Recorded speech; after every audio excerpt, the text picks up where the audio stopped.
What's up, everybody? Happy Monday. Hope all you had a great day so far. Hope you had a great weekend. Getting into this episode of GH, I love this Trina character. Like, I love it. I love it. Mark Teschner, the casting director, he did an amazing job casting her. I will say that. Like, he did an amazing job. Like, you couldn't find a better Trina. Like, perfect. We need her background fleshed out a little bit more, but I'm just loving this character. She's smart, witty, like she's a go-getter. She knows what she's doing, you know. I love it. She's interesting. And she definitely puts a little pep in Jocelyn's step. I'm just saying, like, she definitely makes Jocelyn a tad bit more interesting. But Jocelyn was just working my nerves. It's like, I totally understand as a friend, you're trying to look out for your friend. But after a minute, it's like you need to mind your damn business. Like, her sitting there telling Trina, oh, you need to, don't trust Ava or whatever. As a friend, I get it. She's trying to look out for her friend. But Trina's obviously smart. She's not dumb. She knows the history between Ava and the Corinthoses. She made that very clear to Jocelyn. She knows the history. But at the end of the day, her experiences so far with Ava has been nothing but good, and Ava has been nothing but good to her. I totally understand, Jocelyn telling Trina, just be careful and stuff like that. I get it, like totally, because Ava is a rattlesnake, you know what I mean? Like, I get it. But this girl obviously knows what she's getting into. Like, she knows all about Ava. How could you not? You know what I'm saying? Like, please, Trina doesn't strike me as somebody dumb. She did her homework on Ava Jerome. So, and if she still wants to work for her, that's her business. That's her prerogative. And I like that little dig that she threw at Jocelyn, letting her know, like, I don't have a rich dad, who can, open up doors for me and stuff. So Jocelyn's sitting there talking about, well, I could talk to Jax or whatever. She want to talk to Jax and see if he could, basically help her out, get her a different gig or whatever so she can get away from Ava. Obviously, she wants to work for Ava. Like, she likes it there. She knows a lot about art. And Ava's helped teaching her even more about art and about the business side of art. So what's wrong with that? If this is what she wants to do, then mind your business and let her do it.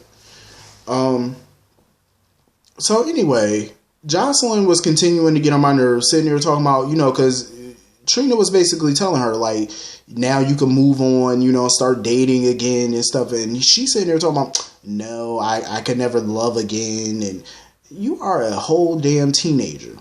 Love comes around way more than once. Please, look at your mama. She done had her fair share of loved husbands. Some she married for love, some she married for the money. But love comes around more than once. It's like you're a teenager. You know what I'm saying? Yeah, Oscar was her first real boyfriend, her first real love, but he's not going to be your only love. Like, you're going to find somebody else eventually. I'm happy for Cameron, though. Looking at colleges and stuff like that, looking at pictures of the college campuses that he's going to tour. I think it's pretty dope. I'm curious to see what these kids are going to grow up to be. Like, I'm very curious. Like, to know what Jocelyn's going to be, to know what Trina's going to be, Cam. Like, I'm really curious to see what type of career path they're going to take. Hopefully GH is around during that time frame. I hope so. But it'd be interesting to see what career paths they all take. So anyway, moving on from that. Is it me, or did anybody else see chemistry between Brando and Carly? I'm just saying. I definitely saw some chemistry. Especially with that comment that he made about Carly being a hot blonde and all that. I was like, yeah, that man flirting. But he also reminds me so much of Lucas. Like, they kind of resemble each other a little bit. I could definitely see Carly, trying to get, trying to get her groove back with something young. I could definitely see her doing it. If her and Sonny, get into it, you know what I mean? I could definitely see her, cozying up to Brando. I could never see anything serious between her and Brando. I mean, not just because of age, just because of, personality and all that. I mean, they look good together in the looks department. But it wouldn't take long for Brando to get sick of her. Because Carly, she can get on a bug's nerve. I'm just saying, like, she has those tendencies about her. So, And I doubt Michael wants to call some young boy, some dude that's probably damn near around his age, stepdaddy. So I doubt it. Um, I'm just saying. Um, so anyway, they definitely had some chemistry though. But Carly was trying to basically figure out who the hell this Brando is. Like, she just trying to pick his brain, basically. Fishing for information. And, she's sitting there talking about she knows so much about Brando because Sonny has resources and he knows he could find out information. And Brando got real smart with her. He was like, okay, so how come he couldn't find out that my mother was lying about having a dead son? I said, ooh, he got your ass, didn't he? Because that is true. You sitting there bragging and boasting about how Sonny could get his hands on certain information or plenty of information and resources, but yet he couldn't figure out that this old biddy was lying. He got you there. I'm just saying. So basically she was just telling him about Dev or whatever in the situation or whatever. So of course, Dev showed up to the hospital and he got to meet Brando. This is going to be quite interesting because too many people know the secret so far. And I just think when too many people know something, it's a matter of just time before somebody blows the secret all to hell. When too many people start to know something, that's when the secret about to come out. Somebody gonna be stupid and mess it all up. Like, clearly. I don't see the secret being secret for long. And, of course, Jason come up in there, trying to figure out what's going on. Because, once Jason starts talking to Brando, I'm sure he's going to try to figure out what angle he's playing. Because, Sonny got to sick his junkyard dog on him. So anyway, moving on from that. Speaking of Sonny, him and Jason are still trying to figure out this Cyrus problem or whatever, trying to dig into his business and stuff. And all Sonny keep bitching about is something like, oh, Cyrus made a mistake. Cyrus made a big mistake. Sonny, shut up. How many times you gonna walk around and keep saying he made a big mistake, but you're not doing anything to fix this mistake, are you?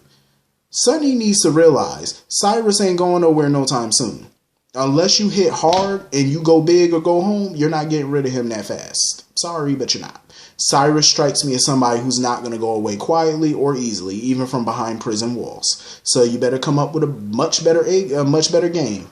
You better put your head together, put you and Jason's head together and come up with something quick.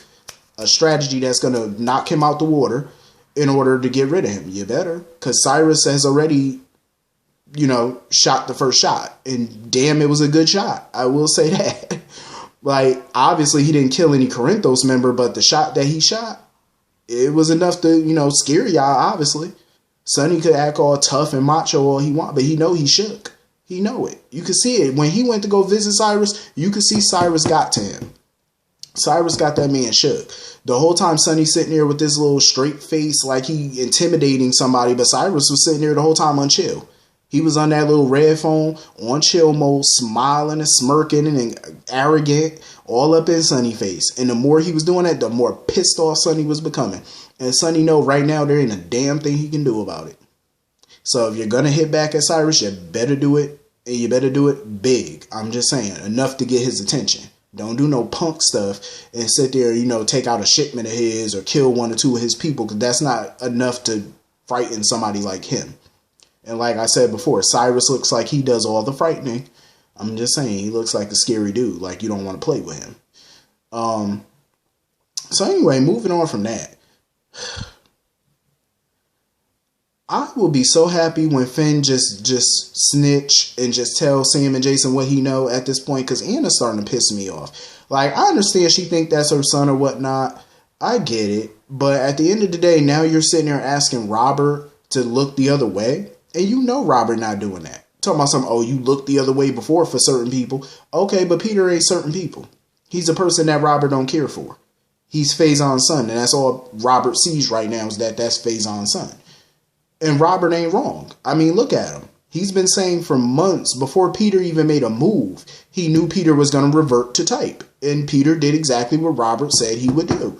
Go to the dark side, and that's what Peter did. That's exactly what Peter did. Robert ain't stupid. He might be old, but he ain't no old fool. He know. And that's what pisses him off about Anna, because it's like she's making rookie mistakes. She's been in this game so long, it's like you should know better. Like, he understands, that's her kid or whatever. She want to protect her kid. He get it. But your kid has done something that he can't, walk away from. And now she needs to decide. And it seems like she already made that decision that her son is more important than anything else. And I love Lil Emma though. Lil Emma is smart. She know that her grandparents, you know, are beefing or whatever. She could sense it. She knew. She could see it. But it's kind of stupid how Hannah just wants Robert to look the other way. Robert is not going to do that. He's going to investigate this.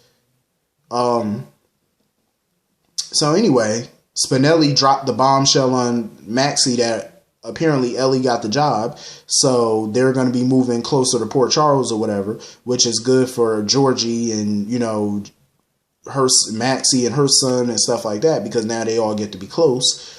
But you know, Peter obviously ain't too thrilled about that, having Spinelli around. Clearly he's not. And, you know, Spinelli probably sensed it or whatever, and that's why he was kind of grilling Peter, asking him all types of questions and stuff, and Maxie noticed. I'm like, Maxie, get your head out the clouds. Like, if Spinelli is suspicious of this cat, that means he has a good reason to be. Come on now. Maxie has been played by men before, so come on, you should know something's up, something fishy. And I'm glad Spinelli is around now, so that way, you know, they can finally get to the bottom of this nonsense quickly. It was good to see Neil. Basically, Neil put it all out there. He was like, you know, he got his hearing coming up, and they want Alexis to testify under oath. But, you know, he really likes Alexis, but Alexis is apprehensive because, you know, she don't want to be the cause of, you know, his career going down, which I totally understand. Alexis was pissing me off, though, when she was talking to Finn or whatever. Like, she was sitting there talking about, you know, Sam's situation, about how Sam can't be around Jason, and how she always kind of wished for that. I'm like, Alexis, shut up. You are that's what always annoyed me about Alexis, because I'm like, you are in no position to judge Jason or judge Sam for the men that she chooses to be with. Because look at you. Look at your track record. Jerry Jacks, Sean Butler, Rick Lansing, Sonny Corinthos. Need I say more? Julian Jerome. Come on now, you've had your fair share of duds. So, like mother, like daughter. So who are you to judge her? I understand as a parent you want your kids to do better, but at the end of the day, look at Alexis. It took her now to do better. Like, and look at her. She about, what, 60? And you just now doing better for yourself? By dating a good, decent guy for a change? You know, because Neil is a good man, you know, and it took her long enough. But as much as I like her and Neil, I still don't see them as in-game. I still think that at some point her and Julian might get back together. There's a big chance of that happening. I don't know if that's going to happen anytime soon once that little Wiley situation comes out, but I think it's going to happen. Give it some more time. So anyway, you know, Sam sitting there asking Neil all these questions, talking about, oh, what was that about with you and my mom? And Sam, mind your business. Mind your business. It ain't got nothing to do with you. Mind your beeswax. Like, Sam really need to mind her business. What goes on between your mama and her man, that's their business. It ain't got nothing to do with you. But like I said, Alexis, she was just out of pocket. Like, she was just getting on my nerves. Like, mind your business. So anyway, I think that's pretty much the whole episode. Hit the comment section. Let me know what y'all thought about this episode. I will see y'all all later. Have a great day. Peace.